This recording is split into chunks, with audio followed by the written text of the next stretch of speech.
ہر روز کی طرح آج بھی نام پڑھ دے رہا ہوں. ایک بار سورہ حمد، 3 بار سورہ توحید کی تلاوت فرما کر ان مرحومین کی روحوں کو ارسال فرما دیں. مرحوم سید محمد مہدی صاحب، مرحومہ سلطانہ مہدی صاحبہ، مرحوم محمد ظہیر صاحب، مرحومہ کنیز زین العابدین صاحبہ، سید نذیر حسین صاحب، کنیز کبریٰ صاحبہ، سید اکرام حسین صاحب، مرحومہ کنیز رقیہ صاحبہ، مرحوم رفاقت حسین صاحب، مرحوم سید بشیر حسین صاحب اور جملہ مرحومین مومنین و مومنات جو اس دنیا سے رخصت ہو چکے ہیں، ان لوگوں کی روحوں کو ارسال فرمائیں. بسم اللہ الرحمن الرحیم. الحمدللہ رب العالمین الرحمن الرحیم مالک یوم الدین ایاک نعبد و ایاک نستعین اہدنا الصراط المستقیم صراط الذین انعمت علیہم غیر المغضوب علیہم ولا الضالین. بسم اللہ الرحمن الرحیم. قل هو اللہ احد اللہ الصمد لم یلد ولم یولد ولم یکن له کفوا احد. بسم اللہ الرحمن الرحیم. قل هو اللہ احد اللہ الصمد لم یلد ولم یولد ولم یکن له کفوا احد. بسم اللہ الرحمن الرحیم. قل هو اللہ احد اللہ الصمد لم یلد ولم یولد ولم یکن له کفوا احد. اللہم صلی علی محمد و آل محمد وعجل فرجهم. صلوات بھیجیں محمد و آل محمد.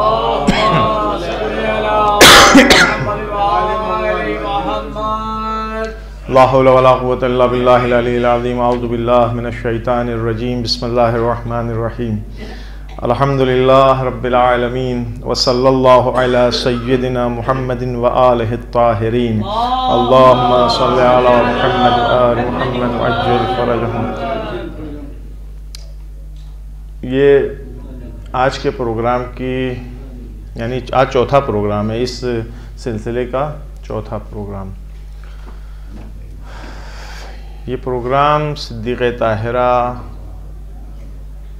زمین کے اوپر بہشتی حوریہ جسے فاطمۃ الزہرا سلام اللہ علیہا کہتے ہیں، اس کے نام نامی پر ہو رہا ہے. اور حدیث ہے رسول اللہ صلی اللہ علیہ وآلہ وسلم کی مقام اور عظمت کو بیان کر رہی ہے کہ جب بھی رسول اللہ صدیقہ طاہرہ رسول اللہ کے پاس آتی تھی، صدیقہ طاہرہ جب بھی رسول اللہ کے پاس آتی تھی تو رسول اللہ کچھ کام انجام دیتے تھے. اذا دخلت علیہ رحب بہا، ویلکم کرتے تھے، کھڑے ہو کر کے ان کا استقبال کرتے تھے. وقبل یدیہا، ہاتھوں کا بوسہ لیتے تھے، چومتے تھے. وَأَجْلَسَ فِي مَجْلِسِهِ، اپنی جگہ پر انہیں بیٹھاتے تھے. کون؟ رسول اللہ. کس کے ساتھ؟ صدیقہ طاہرہ حضرت زہرا سلام اللہ علیہا کے ساتھ. یہی نہیں ہے کہ صرف رسول اللہ یہ کام کر رہے ہیں، اسی کے مقابل میں صدیقہ طاہرہ بھی یہی کام انجام دیتی تھیں رسول اللہ صلی اللہ علیہ وآلہ وسلم کے لیے، کہ جب وہ آتے تھے رسول اللہ صلی اللہ علیہ وآلہ وسلم تو صدیقہ طاہرہ قامت الیہ، یعنی اپنے پورے وجود سے کھڑی ہو جاتی تھیں، آگے بڑھتی تھیں. فرحبت، اس کے بعد ان کا استقبال کرتی تھی. یعنی کسی کو یہ دوڑ کر کے جانا اور استقبال کرنا، بھاگتے. کوئی ہمارے ہاں کوئی اسپیشل گیسٹ ہوتا ہے، کوئی خصوصی مہمان ہوتا ہے تو آدمی دروازے تک دوڑتا ہوا آ جاتا ہے، ارے بھائی وہ آ گئے، تو فوراً بھاگتا ہوا آتا ہے. چپل اپل بھی نہیں پہنتے ہیں لوگ اس ٹائم کہ ارے آ گئے آ گئے آ گئے. بس وہی کنسیپٹ اپنے ذہن میں رکھی، اسی چیز کو اپنے ذہن میں رکھی. یہی والا کنسیپٹ ہے کہ آدمی جتنا زیادہ عزیز ہوتا ہے اسی اعتبار سے اس کا استقبال بھی کرتا ہے. تو صدیقہ طاہرہ بھی یہی کام کرتی تھیں. وقبلت یدیہ، رسول اللہ کے ہاتھوں کا بوسہ لیتی تھی. یہ ہے صدیقہ طاہرہ انسیہ حورہ فاطمۃ الزہرا سلام اللہ علیہا کی ذات. سورہ نور کی ایک آیت ہے 63 نمبر کی، لا تجعلوا دعاء الرسول بینکم کدعاء بعضکم بعضا. جس طرح سے ایک دوسرے کو خطاب کرتے ہو اس طرح سے رسول اللہ کو خطاب نہ کرو. یہ آیت مفصل ہے تھوڑا سا، لیکن اسے ایک ٹکڑے کی بات ہم کر رہے ہیں. آپس میں ہم لوگ ایک دوسرے سے کیسے پکار رہے ہیں؟ کچھ بھی بلایا جا سکتا ہے، جو جس سے جس حد تک فرینک ہے، جتنا نزدیک ہے، اسی اعتبار سے اس کو خطاب کرتا ہے. رسول اللہ صلی اللہ علیہ وآلہ وسلم کو بھی لوگ مختلف طریقے سے خطاب کیا کرتے تھے. حکم الہی آیا، آیت نازل ہوئی. آیت کیا نازل ہوئی کہ بھائی اب ان کو آپ نام لے کر کے نہیں پکار سکتے ہیں. کیا پکارنا پڑے گا؟ یا رسول اللہ. صدیقہ طاہرہ بیٹی ہے نا، بیٹی ہے. اب آپ کو حضور آپ کا بچہ بابا کہنے کے بجائے شروع کر دے مولانا صاحب ہے تو آپ کیا کہیے گا اس سے؟ دن میں مولانا صاحب یہ چیز ختم ہو گئی، فیس جمع کروا دیے، یونیفارم پھٹ گیا لے آئیے، آج سروس تک پہنچا دیے لے کے، تو عجیب سا لگے گا نا. مولانا صاحب ٹھیک ہے آپ ہیں، وہ معنوی رتبہ ہے، معنوی مقام ہے آپ کا، لیکن آپ کہیے کہ بیٹا مولانا ٹھیک ہے، باہر والے کہہ رہے ہیں انہیں کہنے تو تم ہمیں بابا کہو. ایگزیکٹ اسی طرح سے تھا. صدیقہ طاہرہ سلام اللہ علیہا جب آتی ہیں، آنے کے بعد سے یا رسول اللہ کہہ کے خطاب کیا ہے تو رسول اللہ نے فرمایا یا بنیہ، اے میری بیٹی، لم تنزل فیک، یہ آیت تمہارے بارے میں اور تمہارے گھر والوں کے بارے میں نازل نہیں ہوئی ہے. یہ آیت کن کے بارے میں نازل ہوئی ہے؟ فرما رہے ہیں کہ یہ آیت جو لوگ ستمکار ظلم کرنے والے ہیں، تکبر اور غرور کرنے والے ہیں، ان کے لیے یہ آیت نازل ہوئی، تمہارے لیے یہ آیت نازل نہیں ہوئی ہے. تم کیا کہہ کے تم کہو قولی یا ابا، اے بابا جان، بابا جان کہہ کے پکارو مجھے. رسول اللہ کہنے کی ضرورت نہیں ہے. کیوں؟ وجہ بتا دیں. جب بابا جان کہہ کے پکارتی ہو یا پکارو گی تو اس سے کیا ہوگا؟ میرا دل زندہ ہوگا اور میرا رب راضی ہوگا، میرا پروردگار اس سے راضی ہوگا. یہ وہ شخصیت ہے جس کے بارے میں ہم لوگ گفتگو کر رہے ہیں، ان کی زندگی کے الگ الگ پہلوؤں کو دیکھ رہے ہیں. ایک روایت میں ہے، البتہ یہ روایت امام صادق علیہ الصلوۃ والسلام سے نقل ہوئی ہے، اور یہ مسلمات میں سے ہے اسلام کے کہ جبریل امین رسول اللہ تک ہی، یعنی انبیاء الہی کا جو سلسلہ ہے، ان سے اللہ سے جبریل امین کے ذریعے کانٹیکٹ میں رہتے تھے، اور رسول اللہ کے بعد سے یہ سلسلہ ختم ہو گیا تھا. امیر المومنین سلام اللہ علیہ کے لیے جبریل امین نازل نہیں ہوتے تھے. یہ مسلمات میں سے ہے. ٹھیک ہے. صرف واحد ایک ذات ہے جسے محدث کہا جاتا ہے، وہ زہرائے مرضیہ سلام اللہ علیہ کی ذات ہے. کیوں کہتی؟ اسی وجہ سے کہ وہ فرشتے سے گفتگو کرتی تھی، باتیں کیا کرتی تھیں. جب رسول اللہ کی وفات ہوئی ہے، وہ 75 دن یا 95 دن، یہ والی روایت 75 دن والی ہے جو ہم بیان کر رہے ہیں، تو یہ 75 دن کا جو گیپ رہا ہے رسول اللہ کی وفات کے بعد سے، ان ایام میں صدیقہ طاہرہ محزون، مغموم، غم و اندوہ ان کے اوپر ہے. تو جبریل امین آیا کرتے تھے، آتے تھے، سلام کرتے تھے، بیٹھتے تھے، ہر روز جتنی بار بھی آتے رہے ہوں گے تعزیت پیش کرتے تھے رسول اللہ کی وفات پہ ان کو، ان سے گفتگو کرتے تھے، اور اس کے بعد سے فیوچر کے بارے میں، مستقبل کے بارے میں، آئندہ کی خبر ان کو دیتے تھے. امیر المومنین سلام اللہ علیہ بیٹھ کر کے اسے لکھا کرتے تھے. ایگزیکٹ عبارت یہ ہے روایت کی کہ جبرائیل امین رسول اللہ کی صدیقہ طاہرہ کی خدمت میں حاضر ہوتے تھے اور بابا کے غم میں ان کو تعزیت پیش کرتے تھے، اور کہتے تھے کہ آپ آرام سے رہیے، سکون سے رہیے، پریشان نہ ہوئیے. آپ ان کے رسول اللہ کی جائگاہ، ان کا مقام اور ان کی منزلت بہشت میں کہاں ہے، کیا تھی، وہ ان کو دکھاتے تھے کہ دیکھیے آپ کے بابا اس حال میں ہے، اس کنڈیشن میں. یہ وہ چیزیں ہوتی ہیں جس سے انسان غمزدہ دلوں کو سکون پہنچتا ہے. اور پھر اس کے بعد سے قیامت تک کے اولاد فاطمی، اولاد زہرا کے حالات جبریل امین بیان کرتے تھے. تو امیر المومنین سلام اللہ علیہ اسے لکھا کرتے تھے. اسی کو مصحف فاطمہ بھی کہتے ہیں. ایک صلوات بھیجے محمد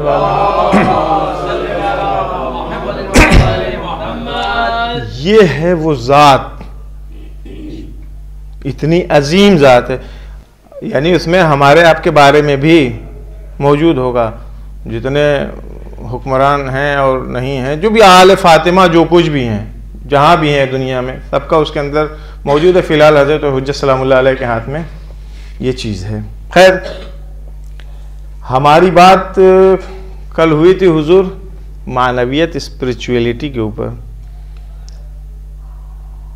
اس کے پہلے ہم نے اللہ والی، اللہ کی خوشنودی اور رضایت کے سلسلے میں بات کیا تھا. اچھی چیز ہے، اللہ بھائی یاد رہے تو اللہ راضی بھی رہے گا. اللہ اگر ذہن میں رہے گا تو انسان اپنے اندر معنویت، آدھیاتم، اسپریچولیٹی ایجاد بھی کرے گا. اگر اللہ ہمارے ذہنوں میں رہے گا تو ہمیں معاد یعنی قیامت بھی ہمارے ذہنوں میں رہے گی. یعنی اللہ اگر ذہنوں میں ہے تو پھر قیامت آنکھوں کے سامنے بھی دکھائی دے گی، ذہنوں میں بھی گھومتی رہے گی. اور انسان کی زندگی میں یہ ایک بہت ضروری چیز ہے کہ انسان ہمیشہ قیامت اور معاد کو، معاد اور قیامت تقریباً ایک ہی معنی میں، ایک ہی ورڈ ہے. اصل جو ہے وہ معاد ہی ہے، اردو میں سمجھنے کے لیے قیامت کہا جاتا ہے اس کو.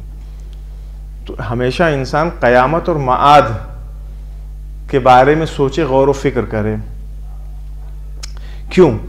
اگر انسان قیامت کے بارے میں غور و فکر کرے گا، اس کو ایک اصل بنائے گا، ایک پرنسپل بنائے گا اپنی زندگی کا، ایک قانون بنا لے گا اپنی زندگی میں کہ نہیں صاحب معاد ہے، قیامت ہے، یعنی دا اینڈ ہے، تو پھر انسان گناہ کے نزدیک نہیں جائے گا. اگر انسان قیامت کے اوپر عقیدہ رکھے گا، باور رکھے گا معاد کا، تو پھر وہ کسی طرح کے غلط کاموں میں سنلپت نہیں ہوگا. اور یہی معاد کا کنسپٹ، قیامت کا کنسپٹ ہے جو معاشرے اور سماج کو بھی برائیوں کی طرف بڑھنے سے روکے گا. یعنی کس لیے ہم برائیاں کریں گے، کس کے لیے کریں گے؟ یہاں پہ تو دا اینڈ ہے، ختم ہو جائے گا معاملہ.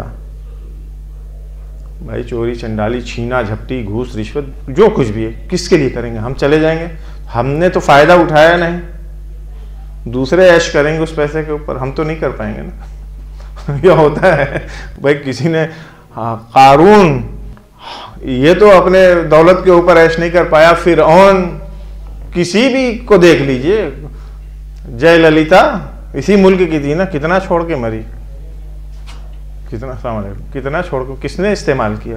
کوئی تھا ہی نہیں آگے پیچھے رونے والا، بٹ گیا دوسروں میں، لوگوں نے موج مستی کیا. تو پیسے ہونا کمال نہیں، پیسے کا صحیح مصرف بھی ہونا کمال ہے. امیر المومنین سلام اللہ علیہ فرما رہے ہیں کہ اپنی ہمت کو معاد میں خرچ کرو، معاد میں اپنی ہمت کو خرچ کرو، یعنی اس معاد کے ذریعے، اس قیامت کے ذریعے اپنی اصلاح کرو. بھائی ہم یہاں اگر ہمیشہ رہنے والے ہوں، امر ہوں، اور یہ نہ یہ دنیا ختم ہوگی نہ ہم ختم ہوں گے، تو جو جی میں آئے ہم کریں. یہاں تو 4 دن کی زندگی ہے، بہت زیادہ جی لیے 100-150 سال، اب ایک دم بمپر جیے 200 سال، اس کے بعد کیا ہے؟ آخر کار تو لیکن وہ 200 سال والی زندگی موت اچھی ہے اس کے مقابلے میں. مفلوجیت کی زندگی نہ آدمی دیکھ پائے، نہ کھڑا ہو پائے، محتاجی. تو ہمیں اپنی زندگی میں اس کو اتارنا پڑے گا. اور جو لوگ معاد اور قیامت کے بارے میں فکر مند رہتے ہیں ان کو اس کا فائدہ بھی ہوتا ہے. اب پوچھئے گا میاں مولوی صاحب قیامت کے بارے میں سوچنا، یا مثلا قیامت کو اپنی زندگی میں اپلائی کر لینا کہ بھئی قیامت سے ڈرنا ہے، قیامت کیا فائدہ پہنچائے گی؟ قیامت بھی کوئی فائدہ پہنچانے والی چیز ہے؟ قیامت سے بھی کوئی فائدہ پہنچ سکتا ہے حضور؟ یہ ایک سوال ہو سکتا ہے ذہنوں میں بچوں کے. جی بالکل فائدہ پہنچے گا. اگر قیامت ذہنوں میں رہے گی، ہمارے مد نظر رہے گی قیامت، تو انسان کے اعمال صحیح ہوں گے. سب سے پہلا فائدہ یہی ہے. یہ میں نہیں کہہ رہا ہوں، امیر المومنین علی ابن ابی طالب علیہ السلام فرما رہے ہیں کہ مجھے تعجب ہوتا ہے ایسے شخص کے اوپر جو یہ جانتا ہے کہ اس کو اعمال، جو بھی عمل انجام دے گا اس کو اس کا فائدہ ملے گا، جزا ملے گی. تعجب ہوتا ہے مجھے ایسے انسان کے اوپر جو یہ بات تو جانتا ہے لیکن اس کے باوجود بھی وہ اچھے عمل انجام دینے کی کوشش نہیں کرتا ہے. ایک عقیدہ آپ کا بھی ہے، آپ کا بھی، آپ سبھی کا آپ کا عقیدہ ہے، ہمارا بھی قیامت کے اوپر. لیکن میں یہاں کھڑے ہو کے اگر بول رہا ہوں تو اس کے مطلب نہیں بڑا دودھ کا دھلا ہوا ہوں. مجھے بھی چاہیے کہ اپنے گریبان میں جھانک کر کے دیکھوں کہ بھائی کتنا ہمارا ٹیلی کر رہا ہے قیامت کے اعتبار سے، اچھے عمل ہمارے کتنے ہیں. ہیرو بننا بہت آسان ہے، یعنی اپنے آپ کو بہت دنیا کا سب سے بڑا قابل، سب سے بڑا اینالائزر اپنے آپ کو بنا کر کے پیش کر بہت آسان ہے. یہ بھی بڑی اچھی بات ہے کہ ہر انسان پیسے کے اعتبار سے اپنے آپ کو سب سے بڑا فقیر، سامنے والے فقیر کو بھی بہت بڑا پیسے والا سمجھتا ہے، اپنی عقل کو دنیا کی آخری عقل سمجھتا ہے، سامنے والے کو بیوقوف سمجھتا ہے. یہ فطرت انسانی میں ہے، اور یہ غلط چیز ہے، غلط ہے یہ. تو سب سے پہلا فائدہ یہ ہو گیا کہ عمل کیا ہوگا، اچھا عمل انسان انجام دے گا. جیب میں ہاتھ ڈالتے ہیں کبھی کبھی، یار دے دیں، مانگ رہا ہے سامنے والا ہے، لیکن پھر شیطان کہتا ہے میں کہاں دے رہے ہو، ٹریڈیشنل مانگنے والے ہیں، سب پروفیشنل ہیں، سب ضرورت مند نہیں ہے، جیب سے ہاتھ باہر آ جاتا ہے. لیکن اگر معاد اور قیامت ہمارے ذہنوں میں رہے گی تو یہ بیماری، یعنی ہاتھ اندر جائے گا تو پھر لے کر کے ہی نکلے گا اور دے ہی دے گا دوسرے کو. یہ بھی میں نہیں کہہ رہا ہوں، امیر المومنین سلام اللہ علیہ فرما رہے ہیں من ایقن بالخلف حاد العطیہ، جس کو قیامت کے انعام اور اس کے پاداش کے اوپر یقین ہوتا ہے، وہ کیا کرتا ہے، کوتاہی نہیں کرتا ہے، کنجوسی نہیں کرتا، سستی نہیں کرتا ہے عطا کرنے میں، بخشش کرنے میں، لوگوں کو دینے میں. سمجھے آپ؟ فرعون کی بیوی جانتے ہی ہوں گے، نام کیا ہے اس کا؟ بھائی کسی بچوں کو اگر معلوم ہو تو بتاؤ، کیا نام تھا فرعون کی بیوی کا؟ آسیہ. شرماؤ مت، اگر شرماؤ گے تو زندگی میں کچھ مت کرو، کچھ نہیں کر پاؤ گے، لہذا بولا کرو، جہاں پوچھے فوراً بولو، غلط بولو لیکن کانفیڈنس کے ساتھ، یہ آگے بڑھنے میں کام آئے گا. کانفیڈنس کے ساتھ بولو، جو بھی بولو غلط ہی بولو، کانفیڈنس کے ساتھ. خیر، آسیہ زن فرعون تھی، فرعون کی بیوی. قرآن مجید ایز اے سمبل، ایک نشانی کے طور کے اوپر انہیں پیش کری. کون سی نشانی؟ یہ وہ خاتون ہے جو معاد اور قیامت کے اوپر عقیدہ رکھتی ہے. آسیہ زن فرعون فرعون کے دربار میں تھی. بھائی حاکم کی بیوی، اتنے بڑے بادشاہ کی بیوی، زرق و برق میں ڈوبی ہوئی زندگی تھی، لیکن اس زرق و برق کے باوجود اللہ اور قیامت اس کے ذہن میں ہمیشہ گھومتا رہتا تھا. قرآن مجید کی تعبیر دیکھیے، وَضَرَبَ اللَّهُ مَثَلًا لِلَّذِينَ آمَنُوا امْرَأَةَ فِرْعَوْنٍ، جو لوگ ایمان لائے ان کے لیے زن فرعون، ہمسر فرعون، فرعون کی بیوی کی مثال دیا ہے. کیا ہے؟ اذ قال، جب اس نے کہا کہ رب ابن لی عندک بیتا فی الجنہ، رہ رہی ہے محل میں، پیسے دولت کی کوئی کمی نہیں ہے، بہت ٹھاٹ ہیں، لیکن مانگ کیا رہی ہے اللہ سے، خدایا اپنے نزدیک جنت میں میرے لیے گھر بنا دے. یہ کب ہوتا ہے؟ جب انسان معاد اور قیامت کے اوپر عقیدہ رکھتا ہے. یہ ہے ایک فائدہ. اور یہ ہے قیامت کا کہ انسان کی زندگی کو ایک مقصد ملتا ہے. بغیر مقصد کی زندگی کسی کام کی نہیں ہوتی ہے. اگر انسان چاہتا ہے کہ اس کی زندگی کو مقصد مل جائے، ایک ہدف مل جائے، ایک گول کے تحت وہ آگے اپنی زندگی گزارے، تو اس کو چاہیے کہ وہ معاد اور قیامت کے اوپر ایمان اور عقیدہ رکھے. اور بھی بہت سارے فائدے ہیں. ظلم اور ستم نہیں کرے گا انسان کسی کے اوپر. یہ بھی عجیب چیز ہے. امیر المومنین سلام اللہ علیہ فرماتے ہیں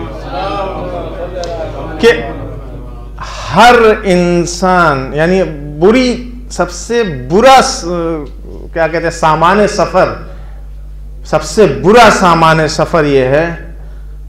کہاں کا سفر؟ قیامت والا. سب سے برا سامان سفر قیامت کے لیے یہ ہے کہ انسان کسی بندے کے اوپر، کسی دوسرے کے اوپر ظلم کرے. اب ظلم کا مطلب خالی کان کے نیچے بجا دینا نہیں ہوتا ہے، کسی کو ماں بہن کی گالی دے دینا نہیں ہوتا ہے. ظلم بہت طرح کے ہوتے ہیں. تہمت، افتراء، کسی طرح کا کوئی الزام لگا دینا، یہ سب بھی ظلم ہی ہے. یہ سب ظلم ہے. اور ظالم وہاں بالاخرے ٹھنڈی ٹھنڈی جگہ پہ تو اس کو ملنے والی نہیں ہے کسی بھی قیمت کے اوپر. کسی بھی قیمت پہ وہاں نہیں پہنچ سکتا ہے. لہذا ظلم بہت طرح کا ہوتا ہے، اپنے اوپر، دوسروں کے اوپر، قوم کے اوپر، محلے کے اوپر، پوری کمیونٹی کے اوپر. ان سے پرہیز کرے انسان، عاقبت برباد نہ کرے اپنی، کیونکہ یہ زندگی 4 دن کی ہے. کسی ایک کو نہیں معلوم، مجھے نہیں معلوم ہے کہ میں یہاں سے کھڑا آپ سے مخاطب ہوں آدھے گھنٹے، اصلا 1 منٹ بعد بولتے بولتے میں رہوں گا یا نہیں رہوں گا. کس چیز کے اوپر آدمی اکڑے، کس چیز کے اوپر دلوں کو دکھائے، کیا مل جائے گا، کہاں لے کے جائیں گے، کہاں رکھیں گے. امیر المومنین سلام اللہ علیہ فرماتے ہیں کہ یہ بدترین سامان سفر ہے. ملتا ہے حضرت کی سیرت میں کہ جب بازار کوفہ سے گزرتے تھے تو ایک آیت ہے، تلک الدار الآخرہ نجعلها للذین لا یریدون علوا فی الارض ولا فسادا والعاقبۃ للمتقین. جنت کس کے لیے ہے؟ یہ دار الاخرہ جو ہے، گھر آخرت والا، یہ کس کے لیے؟ وہ لوگ جو زمین کے اوپر فساد نہیں پھیلاتے ہیں اور اپنے آپ کو بہت ہائی لائٹ کرنے کے، یعنی بڑا بننے کی کوشش جو نہیں کرتے، ان کے لیے. امیر المومنین اس آیت کی تلاوت بازار سے گزرتے تھے تو بآواز بلند اس آیت کی تلاوت کرتے تھے، بازاریوں کو سناتے تھے، کہتے تھے کہ یہ قیامت کے سلسلے میں یہ آیت ہے، ہوش حواس اپنا ٹھکانے رکھنا، 4 پیسوں کے چکر میں اپنی عاقبت برباد مت کرنا. یہی نہیں، سیرت دیکھیے معصومین علیہ الصلوۃ والسلام کی. امام حسین علیہ الصلوۃ والسلام نے بھی عاشور کے دن عمر سعد سے خطاب کر کے یہی کہا تھا کہ یا ابن سعد اما تتقی اللہ الذی الیہ معاد. بھول گئے ہو معاد وغیرہ، قیامت کے اوپر ایمان عقیدہ نہیں بھول گئے ہو؟ کوئی خوف نہیں ہے تم کو قیامت کا؟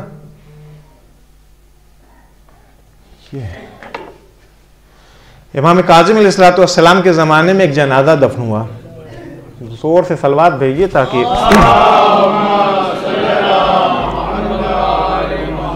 جب جنازہ دفن کر دیا گیا تو امام علیہ الصلوۃ والسلام قبر کے پاس آئے. آنے کے بعد سے خطاب کر کے کہتے ہیں کہ وہ چیز جس کا دا اینڈ یہی ہو تو ایسی چیز سے دل لگانے سے کیا فائدہ.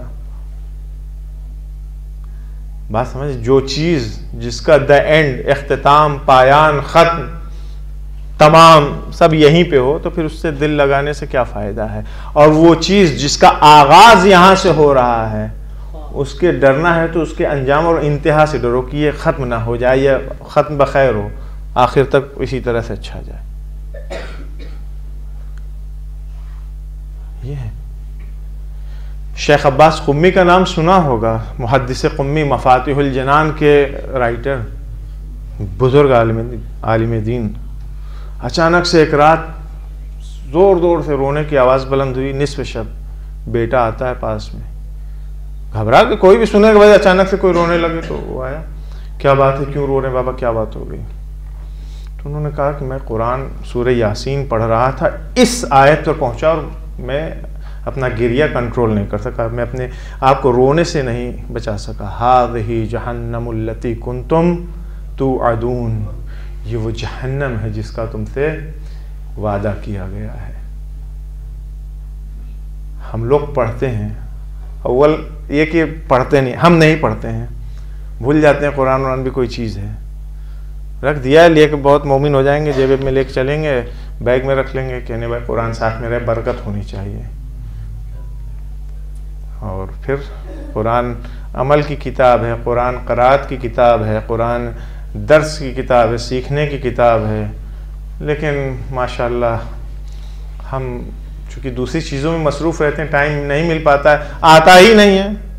عربی تو دادا کو آتی تھی، اس کے بعد سے کسی کو آئی ہی نہیں کہ ہم سیکھیں۔ دادا کے بعد والی نسل نے جیسے تیسے ٹوٹا کے پڑھ لیا تھا، ہم نے موجودہ نسل کو الف بے بھی نہیں معلوم ہے کہ اسے کیا کہتے ہیں، اسے کیا کہتے ہیں، تو کہہ دیجیے ہندی انگریزی میں ہو تو لے آؤ پڑھ دیں۔ تو بالآخر دنیا جو ہے مختصر ہے، دنیا بہت مختصر ہے۔ امام صادق علیہ الصلوۃ والسلام نے فرمایا اسی آیت کے سلسلے میں، ہذہ جہنم التی کنتم توعدون، اسی آیت کے ضمن فرماتے ہیں کہ امیر المومنین سلام اللہ علیہ کوفے میں، مسجد کوفہ میں ہر روز ان کا طریقہ یہ تھا کہ عشاء کی نماز پڑھانے کے بعد سے باواز بلند 3 بار اسی آیت کو باواز بلند پڑھتے تھے کہ مسجد میں موجود تمام لوگ اس آیت کو سن لیں، اور پھر کہتے تھے تجہزوا رحمکم اللہ فقط نودی فیکم بالرحیل، ہوشیار، تیار ہو جاؤ، آمادہ ہو جاؤ، ہوشیار رہو۔ کس چیز کے لیے؟ آواز دے دی گئی ہے، ندا دے دی گئی ہے حرکت کرنے کے لیے، سفر کرنے کے لیے، کوچ کرنے کے لیے۔ ہم تو ایسے زندگی گزارتے ہیں جیسے یہیں رہنا ہے، کہیں جانا ہی نہیں۔ شیخ جعفر شستری علی اللہ مقامہ بڑی عظیم شخصیت تھی، منبر کی اور مصائب کا بے تاج بادشاہ۔ البتہ یہ سڑک چھاپ لوگوں کو نہیں کہہ رہا ہوں جو گڑ گڑ کے پیش کرتے ہیں، مستند اور متدین عالم اپنے زمانے کا، آج کے تھے بھی نہیں، کافی پرانے۔ ان کا حال یہ تھا کہ منبر کے عرش کے اوپر، نیچے نے اوپر بیٹھتے تھے، اسی آیت کی تلاوت، اور بھی دوسری آیت تھی جس میں سے ایک آیت یہ ہے وَامْتَازُوا الْيَوْمَ أَيُّهَا الْمُجْرِمُونَ، قیامت کا دن وہ دن ہوگا جب مجرمین جدا کیے جائیں گے، یعنی ایک اعلان کر دیا جائے گا ہاں بھائی جو مجرم لوگ ہیں الگ ہو جائیں۔ جب میں غفیل ہوگا کہہ دیا جائے گا مجرمین الگ ہو بھائی، تو وہاں پہ تو چھپ کے بیٹھ بھی نہیں سکتا آدمی، آٹومیٹکلی وہ اٹھ کے لگ جائے گا اپنی لائن میں۔ شیخ جعفر شستری علی اللہ مقامہ اس آیت کو منبر کے عرشے پر باواز بلند انہوں نے تلاوت کیا، جو پبلک نیچے بیٹھی تھی چیخیں مار کے رونے لگی سنتے ہی۔ ہمارے اوپر پورا قرآن پڑھ کے پھونک دیجئے، ہمارے اوپر اثر نہیں پڑنے کا ہے۔ وہ بھی مومنین تھے، وہی پبلک تھی، وہ قرآن پڑھتے تھے، سمجھتے تھے، اس لیے جیسے ہی اس آیت کو پڑھا پبلک چیخ مار کے روئی۔ اس کے لیے وہ والی ظرفیت چاہیے، یعنی واقعاً پھر ہمارا دل، دماغ، آنکھ، ناک، کان، اعضاء و جوارے سب اتنے فلٹر میں سے ہو کر کے گزرے، پاک صاف رہیں گے تب یہ چیزیں اثر کریں گی، ورنہ پروچن تو صبح شام ہوتا ہی رہتا ہے، آدمی اس کان سے سنتا ہے، اس کان سے نکل جاتا ہے، ہم اپنے راستے، لوگ اپنے راستے۔ خیر، صدیقہ طاہرہ سلام اللہ علیہا کی زندگی میں بھی صلوات بھیجیں۔ آپ اگر دیکھیے تو معاد اور قیامت بہت زیادہ اس کے بارے میں صدیقہ طاہرہ سلام اللہ علیہ کی زندگی میں موجود ہے چیزیں۔ خدا معاد اور قیامت ہی تھی، یعنی اللہ کے لیے قیامت کے خوف سے صدیقہ طاہرہ نے جو انفاق کیا ہے اللہ کی راہ میں، وہ سبب بنا ہے کہ 18 آیتیں ایک ساتھ نازل ہو جائیں، سورہ دہر کی، سورہ انسان جسے کہا جاتا ہے، 18 آیتیں نازل ہوتی ہیں ایک انفاق کے اوپر۔ روٹی پکائی ہے، یتیم مسکین یتیم اسیر کو دے دیا، اس میں کیا ہے وَيَخَافُونَ يَوْمًا كَانَ شَرُّهُ مُسْتَطِيرًا، اللہ کا خوف تھی، اللہ کے خوف کی وجہ سے یہ کام کیا۔ اللہ خوف کہاں ہے؟ اللہ کا خوف تھا۔ قیامت بھئیو عذاب جو ہے وہ دامنگیر نہ ہو جائے کہیں خدا کا۔ پھر ایک چیز اور کہہ دوں، ایک سلوات بھیجیے، آپ لوگ کافی سیریس ہو گئے. یہ ٹاپک ہی ایسا ہے، موت قیامت کی وہ ہوائیاں اڑنے لگتی ہیں. چلیے، اب لوگوں نے کہہ رکھا تھا کہ آپ ہر روز جو ہے شادی شادی شادی کر رہے ہیں یہاں. ہم نے کہا آج بھی سن لیجیے ایک جملہ شادی کے اوپر. امیر المومنین سلام اللہ علیہ جب زہرائے مرضیہ سے شادی کر کے لے کر کے آئے ہیں ان کو اپنے گھر میں، تو زہرائے مرضیہ جب بیت علی میں داخل ہوئی ہیں تو چہرہ ایک اداسی چہرے کے اوپر تھی، ایک بے قراری اور بے چینی تھی. بالاخره شوہر ہے، وہ بیوی ہیں ان کی.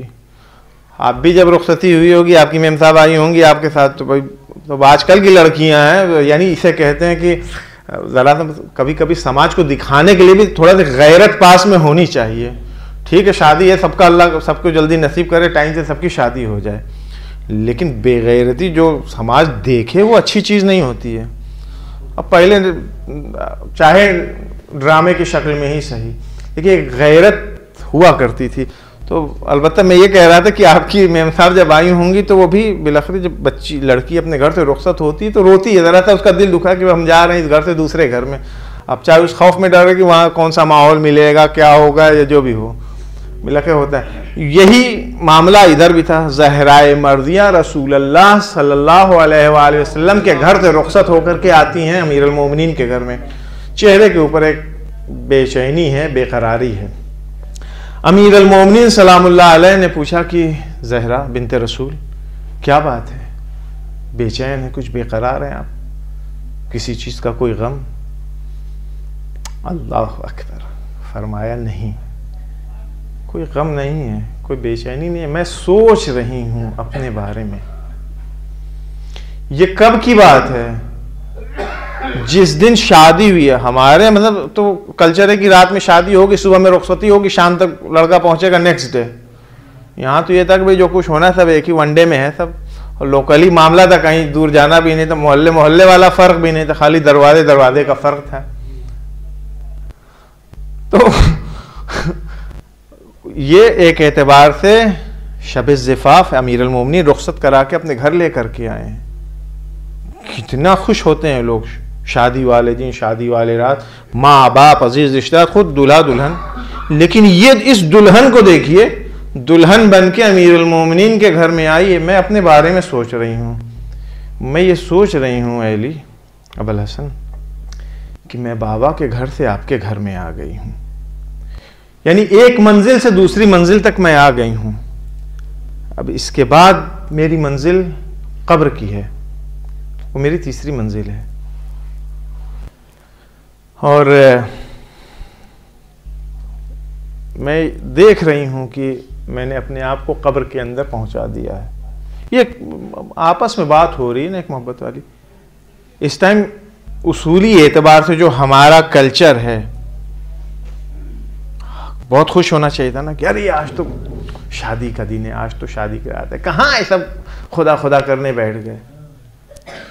یہاں تو حال یہ ہے، معذرت کے ساتھ حضور علی، میں ان باتوں کہہ رہا ہوں، آپ کہیے گا شہر میں ہمارے آگ لگا رہے ہو تم، لیکن شادی ہوتی ہے. اب یہاں شہر کی بات نہیں ہے، قصبے دیہات ہمارے محلے کا بھی یہی حال ہوگا. جس دن شادی ہوتی ہے اس دن، البتہ جس دن شادی ہے اس دن کی بات کر رہا ہوں، وہاں کہیں کہیں تو پہلے سے ہی ایڈوانس میں خدا بھول جاتا ہے لوگوں کو. نماز، ارے کیا کام اتنا زیادہ ہے، نماز پڑھیں گے بعد میں قضا کر لیں. بہت زیادہ دیندار اگر ہوگا تو بعد میں قضا کرنے کے لیے کہہ دیتا ہے. تو جس دن شادی بھی آئے اس دن تو نماز پڑھنی ہی نہیں ہے. شب زفاف ہے، فرسٹ نائٹ ہے، تب تو ہمارا چھوڑو ہر جگہ نا وہ دامن وہ کیا ہوتا ہے اس کے اوپر آنچل پہ تو نماز پڑھ لیں گے گنڈا چھاپ، لیکن جو نماز واقعاً پڑھنی ہوگی وہ نماز نہیں پڑھی جاتی. طہارت کا خیال نہیں ہے. وہ دیکھیے یہ بیماری ہے. رسومات میں ہم دین تلاش کرتے ہیں، رسومات میں دین نہیں ہے. وہ 3 دن کمرے میں بیٹھا دو، حجرے کے اندر فلاں والا پینٹنگ ہوئی ہے ہلدی والی تو وہ وضو کریں گے تو بہ جائے گی، آج نہ جانے کون سی پینٹنگ ہوئی ہے پھر وضو کریں گے. تو لہذا نماز اب اکٹھے ہیں، 40-45 دن بعد پڑھیں گے، خدا یاد آئے گا جب پرانے ہو جائیں گے سسرال میں جا کے. لڑکی کا حال بھی یہی ہے، لڑکے کا حال بھی یہی. تو خدا کو یاد رکھیے، صدیقہ طاہرہ یہی بتا رہی ہیں کہ بھائی اگر ہم تمہارے لیے نمونہ عمل ہیں تو آؤ ہماری زندگی میں دیکھو، ہم نے بھی تو یہی تھا بھائی، ہماری بھی شادی ہوئی، ہم بھی اپنے شوہر کے گھر میں آئے ہیں، علی نے بھی شادی کیا، علی بھی اپنی بیوی کو لے کر کے آئے ہیں، نہ نماز علی کی قضا ہوئی ہے نہ نماز زہرا کی قضا ہوئی ہے سلام اللہ علیہم اجمعین۔ کیوں نہیں ہم دیکھتے؟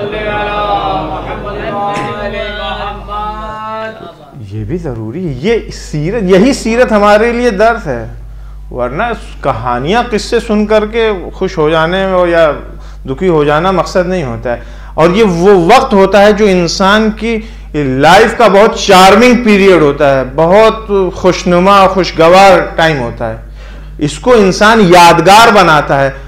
ایسا کام نہ کرے کہ اس یادگار خوشگوار ٹائم میں، چارمنگ پیریڈ میں انسان خدا نخواستہ کسی گناہ کا مرتکب ہو جائے۔ علل اعلان بعض لوگ گناہ کرتے ہیں اس ٹائم کھڑے ہو کر کے، اور پھر روتے ہیں کہ جی زندگی میں برکت نہیں ہے، یہ پنوتی لگ گئی، یہ نقصان ہو گیا، وہ خسارہ ہو گیا، یہ نہیں مل رہا ہے، وہ نہیں مل رہا ہے۔ روایت میں ہے کہ جب زہرائے مرضیہ کا آخری وقت آیا ہے تو ایک شیشی، یہ روایت جو ہے فاطمۃ الزہرا بہجۃ قلب المصطفیٰ اس کتاب میں موجود ہے، سوچئے گا کہ عجیب و غریب چیز کیوں پڑھ رہے ہو، کہاں سے پڑھو، تو ایڈریس بتا دیا۔ ایک شیشی امیر المومنین کو دیا، اس شیشی کے اندر زہرائے مرضیہ کا آنسو تھا، اشک تھے، کہا تھا کہ یا علی میرے جنازے کے ساتھ ساتھ اس شیشی کو بھی دفن کر دینا، کیونکہ میں نے اپنے بابا سے سنا ہے کہ رسول اللہ نے فرمایا ہے کہ آنکھوں سے نکلا ہوا آنسو غضب الہی کو، اللہ کے غصے کو خاموش کرتا ہے، اور اے علی میں قسم، خدا کی قسم کھا کر کے کہتی ہوں کہ ان آنسوؤں کو میں نے سحر میں، میری آنکھوں سے جب آنسو نکلا ہے خشیت رب میں، اللہ کے خوف سے، تو میں نے انہیں اکٹھا کیا ہے تاکہ میں اپنے لیے قیامت میں اور حشر کا سامان اکٹھا کر سکوں، اس کے لیے میں فراہم کر سکوں کچھ چیزیں۔ یہ ہیں زہرائے مرضیہ۔ آخری بات آج کی، اتنا سب کچھ ہونے کے باوجود جو بیوی کی 18 سال کی زندگی ہے، اس 18 سال کی زندگی میں وہ بچپنا بھی ان کا ہے، شادی بیاہ بھی ہو گئی، ماں بھی بن گئی، یہ سارے مظالم بھی ہو گئے، اس دنیا سے رخصت بھی ہو گئی، لیکن اپنے بابا کی امت، اس میں بھی خاص طور سے اپنے چاہنے والوں کو، خود نہ یہ کہ اپنے بلکہ اپنی اولادوں کے چاہنے والوں کو، اپنی ذریت کے چاہنے والوں کو صدیقہ طاہرہ بھولی نہیں ہے۔ آپ دیکھیے اہتمام، دیکھیے کہ کس طرح سے زہرائے مرضیہ نے ہم لوگوں کے لیے انفارمیشن کلیکٹ کیا ہے اور ہم تک پہنچایا۔ یہ روایت کے ناقل امیر المومنین سلام اللہ علیہ ہیں، روایت ہے زہرائے مرضیہ کی، کہتے ہیں کہ ایک دن صدیقہ طاہرہ اپنے بابا کے پاس آئیں، اس روایت کو سنیے اور ختم ہے بات۔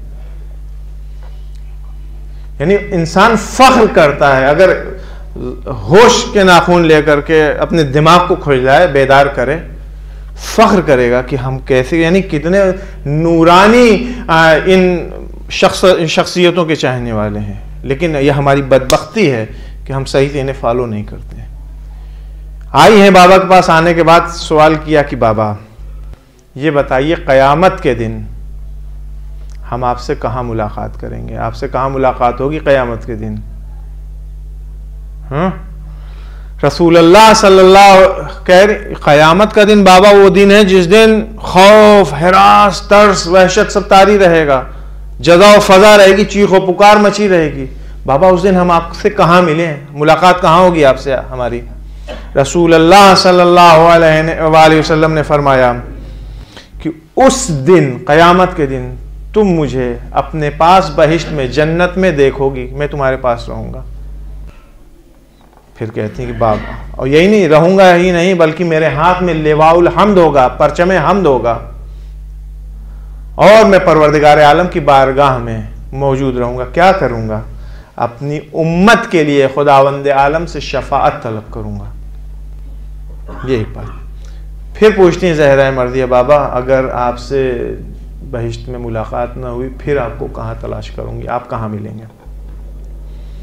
رسول اللہ صلی اللہ علیہ وآلہ وسلم نے فرمایا کہ حوض کوثر پر آنا، میں وہاں رہوں گا، اپنی امت کو سیراب کرتا رہوں گا۔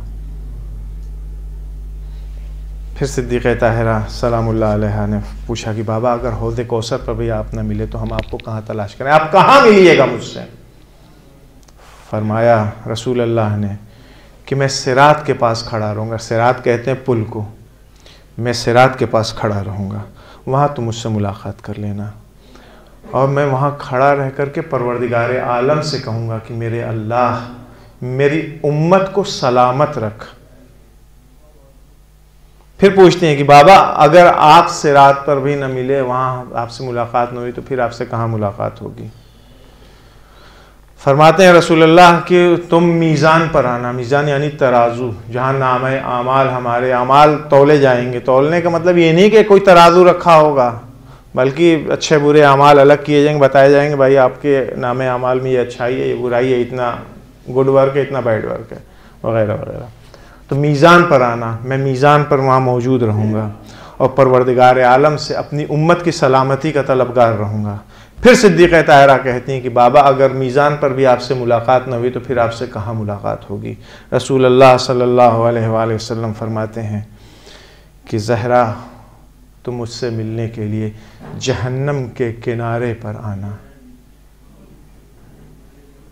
ہے، جہنم کے کنارے پر آنا، شعلے بھڑک رہے ہوں گے، آگ کی لپٹیں اس میں سے نکل رہی ہوں گی، میں وہاں پر کھڑا رہوں گا تاکہ اپنی امت سے اس جہنم کے شعلوں کو اور ان لپٹوں کو دور کر سکوں۔ یہ اتنے سوال پوچھے ہیں زہرا مردیہ پوچھتی ہے، یعنی رسول اللہ صلی اللہ علیہ وآلہ وسلم قیامت کے دن ہماری آپ کی اپنی امت کی شفاعت کے لیے پہلے مرحلے سے لے کر کے جہنم کے کنارے تک ہر جگہ ہے، پروردگار عالم سے ہمیں ہماری شفاعت کروائیں گے، حتیٰ آتش جہنم کو کہ اس کو لپک کے کہیں اس کا آنچ ہماری طرف نہ آئے اسے دور کریں گے۔ یہ معمولی چیزیں۔ اب یہ وہ موقع تھا جب زہرا مردیہ کے چہرے کے اوپر تبسم نمودار ہوا، بی بی زہرا مسکرانے لگی۔ یہ ان کی زندگی میں اگر آپ دیکھیے معاد یہ ہے، قیامت کا اثر یہ ہے کہ انسان اس چیز کو محسوس کر رہا ہے نزدیک سے۔ ایک شخص ہے بشار مقاری، اس کا نام ہے، امام صادق علیہ السلام کے زمانے کا واقعہ ہے کہ امام صادق علیہ السلام کی خدمت میں حاضر ہوا، امام علیہ السلام کھجور کھا رہے تھے، انہوں نے مجھے دیکھا تو کہا بشار تم بھی آؤ کھاؤ، بسم اللہ۔ تو کہتا ہے کہ میں نے کہا کہ آپ کھائیے مولا، میں ایک ایسی چیز دیکھ کر کے آ رہا ہوں کہ اب میرا دل نہیں ہے کچھ کھانے کا، بہت اندر سے دل دکھی ہے۔ پھر امام نے کہا کہ وہ حق جو میرا تمہاری گردن کے اوپر ہے، اس حق کا واسطہ ہے تم کو، آؤ اور کھاؤ میرے ساتھ بیٹھ کے۔ آیا، اس نے کھجور اٹھائی، ایک کھجور منہ میں رکھی، میں نے کہا آپ بتاؤ کیا دیکھ لیا ایسا کہ تمہارا دل دکھی ہے، پریشان ہو؟ کہا کہ مولا ابھی میں جب آ رہا تھا تو میں نے ایک بوڑھی عورت کو دیکھا، حکومت کے سپاہی اس کے سر کے اوپر مار رہے تھے اور اس کو کھینچتے ہوئے لے جا رہے تھے مارتے ہوئے، اور وہ فریاد بلند کر رہی تھی کہ میں اللہ کی پناہ مانگ رہی ہوں، میں رسول اللہ کی پناہ مانگ رہی ہوں، ارے کوئی تو میری مدد کرو، کوئی تو آؤ میری مدد کرو۔ مولا یہ منظر دیکھنے کے بعد سب میرا دل نہیں ہے کچھ۔ تو امام نے پوچھا تم نے پتہ نہیں کیا اس کو ہوا کیا تھا، کیوں پکڑ کے لے جا رہے تھے، کیوں مار رہے تھے فوجی سپاہی اس کو؟ کہا مولا میں تھا تو نہیں، لیکن میں نے لوگوں سے وہاں پوچھا کہ بات کیا ہے، کیوں اس عورت کو مارتے ہوئے لے جا رہے ہیں؟ تو اس میں سے لوگوں نے بتایا کہ اس عورت کو ٹھوکر لگی تھی اور یہ گری ہے منہ کے بل، جیسے ہی گری ہے تو اس نے ایک جملہ کہا تھا، لعن اللہ قاتلی کا یا فاطمۃ الزہرا، اے فاطمہ زہرا اللہ آپ کے اوپر ظلم کرنے والوں کے اوپر لعنت کرے، لعن اللہ ظالمی کا یا فاطمۃ الزہرا۔ کہا بس اسی بنیاد کے اوپر اس کو لے گیا۔ جیسے ہی امام صادق علیہ السلام نے یہ سنا ہے، زار زار امام رونے لگے ہیں، اتنا روئے ہیں کہ ریش مبارک تر ہو گئی، امام کے ہاتھ میں رومال تھا وہ تر ہو گیا، سامنے کا حصہ کپڑے کا پیراہن کا وہ تر ہو گیا۔ پھر امام کہتے ہیں کہ اٹھو، آؤ بشار اٹھو، چلتے ہیں۔ کہا مولا کہاں چلیں گے؟ کہا چلتے ہیں مسجد سہلہ میں، چل کر کے اس عورت کے لیے دعا کرتے ہیں کہ اللہ اسے قید سے آزاد کر دے۔ آتے ہیں اور امام نے اپنے ایک شیعہ کو، ایک چاہنے والے کو کہا کہ جاؤ دارالامارہ پہ وہیں رہنا اور نگاہ رکھنا، جب تک میرا کوئی دوسرا آدمی نہ آ جائے تب تک اپنی اس جگہ سے ہٹنا نہیں، اور اگر کوئی اس بیچ کوئی چیز دیکھنا، کوئی خبر ہوتی ہے اس عورت کے سلسلے میں تو ہم کو تلاش کرنا، آ کر کے ہم کو اطلاع دینا۔ امام آتے ہیں، 2 رکعت دونوں نے نماز پڑھی، امام نے 2 رکعت نماز پڑھی، اس نے بھی دیکھ رہا تھا۔ امام نے ہاتھوں کو بلند کر کے پروردگار عالم کی بارگاہ میں کچھ دعائیں کی، اس کے بعد پیشانی کو سجدے میں رکھا اور وہاں بھی دعا کیا ہے۔ جیسے ہی پیشانی سے سر اٹھائے، بشار سے کہا کہ چلو وہ عورت آزاد ہو گئی ہے، وہ عورت آزاد ہو گئی ہے۔ اب امام اس کو لے کر کے آ رہے ہیں، راستے میں وہ شخص جس کو بھیج رکھا تھا دارالامارہ پہ وہ بھاگتا ہوا آیا۔ کیا بات ہے، کہاں جا رہے، کوئی خبر ہے؟ کہاں مولا؟ کہا کیا؟ کہا وہ عورت آزاد ہو گئی۔ کہا کیوں، کیا ہوا، کیسے، کیا بات تھی؟ کہا یہ سب تو نہیں معلوم فرزند رسول، میں باہر کھڑا تھا جہاں آپ نے کھڑا کیا تھا، میں نے دیکھا کہ ایک سپاہی آتا ہے، اس کو لے کر کے اس سے کہتا ہے کہ تم آزاد۔ ہاں، یہ پہلے اس سے پوچھا کہ ہوا کیا تھا؟ کہا کچھ نہیں، میں جا رہی تھی بھیا، ٹھوکر لگی، منہ کے بل گری تو میرے منہ سے بے ساختہ نکلا کہ لعن اللہ الظالمی کہ یا فاطمۃ الزہرا، اے فاطمہ زہرا کے اوپر ظلم کرنے والوں، اللہ تمہارے اوپر لعنت کرے۔ یہ میرے منہ سے نکلا تھا، انہوں نے ہمیں پکڑ لیا اور جو ہمیں دیکھ رہے ہو ہم یہاں گرفتار ہیں۔ تو اس نے جیب سے 200 درہم کی ایک تھیلی نکالی، کہا یہ لے لو اور حاکم جو ہے اس کو معاف کرنا، حلال کرنا، یعنی اس کو معاف کر دینا، غلطی ہو گئی، کوئی بات نہیں، تم جاؤ۔ اس نے وہ پیسے بھی نہیں لیے۔ امام نے کہا پیسے نہیں لیے؟ کہا نہیں۔ تب امام نے اپنی جیب سے 7 دینار نکالے، اس بشار کے ہاتھ میں دیا، کہا اس عورت کے پاس جاؤ، اس کے گھر جا کر کے میرا سلام کہنا اور یہ پیسہ اس کو دے دینا۔ یہ بشار آتے ہیں، اس عورت کے گھر آنے کے بعد سے اس کو سلام کیا، کہا کہ صادق آل محمد نے تم کو سلام کہا ہے۔ جیسے ہی اس نے یہ سنا، کہا صحیح کہہ رہے ہو؟ کہا اللہ کی قسم کھا کے کہتا ہوں کہ جعفر ابن محمد صادق نے تم کو سلام کہا۔ اس نے اپنا گریبان چاک کر لیا، وہیں بے ہوش ہو کے گر پڑی۔ کہتے ہیں بشار کہ میں وہیں کھڑا رہا، دیکھ رہا تھا کہ یہ ہوش میں آئی۔ جب ہوش میں آتی کہتی ہے تم کو قسم ہے اللہ کی، پھر سے بتاؤ کیا کہا ہے؟ انہوں نے کہا کہ انہوں نے تم کو سلام کہا ہے، اور پھر وہ پیسے لیے، کہا کہ یہ پیسے لے لو۔ امام نے پیسے بھیجے ہیں۔ اس نے کہا کہ جا کر کے جعفر بن محمد سے کہہ دینا کہ میں اس اللہ کی کنیز کے لیے دعا کریں کہ اللہ میری گناہوں کو معاف کر دے۔ ہم آپ کو اور آپ کے آباء و اجداد کے علاوہ کسی دوسرے سے محبت نہیں کرتے اس دنیا میں۔ امام علیہ الصلوۃ والسلام کے پاس جب یہ پیغام آیا، پھر سے امام صادق کی آنکھوں سے آنسو جاری ہوئے ہیں، اس کے حق میں ہاتھوں کو بلند کر کے دعا کیا ہے۔ صرف ایک بات کہوں گا، امام صادق علیہ السلام، آپ اس عورت کے بارے میں سن کر کے برداشت نہیں کر پائے، آپ زار زار روئے ہیں۔ علی کے دل کے اوپر کیا گزری ہوگی جب علی نے اپنی بیوی کا زخمی سینہ دیکھا ہوگا، جب ٹوٹی ہوئی پسلیاں دیکھی ہوں گی، جب زخمی چہرہ دیکھا ہوگا، جب متورم بازو دیکھا ہوگا، کیا گزر گئی ہوگی علی مرتضیٰ کے دل کے اوپر، کیسے صبر کیا ہوگا۔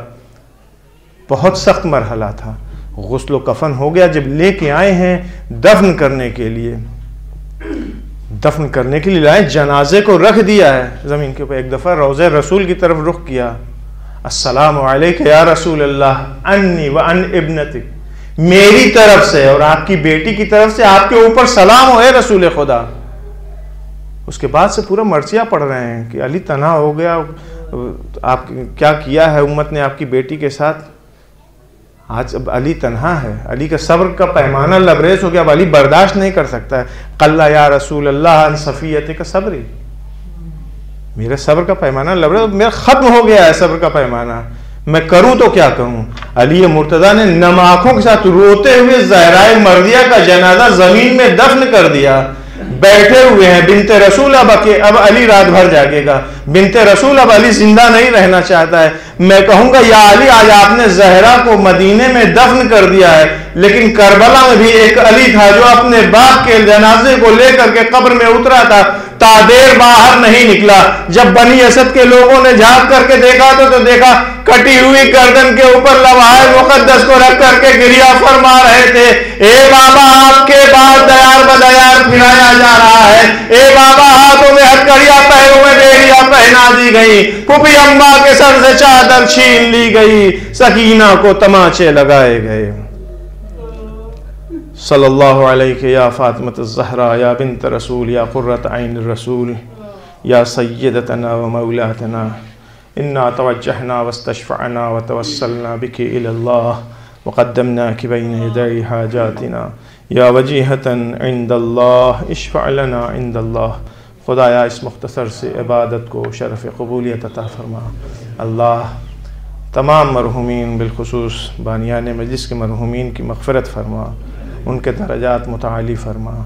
اللہ دنیا سے ظلم کا خاتمہ فرما، ظالمین کو نیست و نابود فرما۔